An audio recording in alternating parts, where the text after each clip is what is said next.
So magluto tag pamahaw, magsangag tag kanon, bahaw. Unya bacon, pasensya na mo sa atong kaha no. Dugay na kay na ako nga kaha guys. So magsangag ta og kanon kay requested sa atong mga sakop.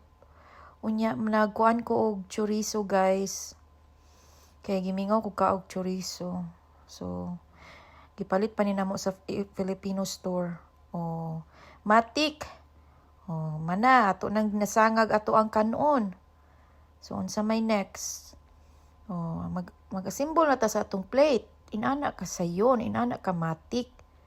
Oh, nag fried egg na pug ko, og scrambled egg, sausage og hash brown sa akong banana. Unya atong sausage hapit na mapaig. Oh. Mao na ni siya guys, luto na. So mo ni ako guys, simple ra kaayo pero lami kaayo. Suwa na tog suka sa akong anak, scrambled egg, hash brown og bacon. Unya sa ako ang banana, the same thing.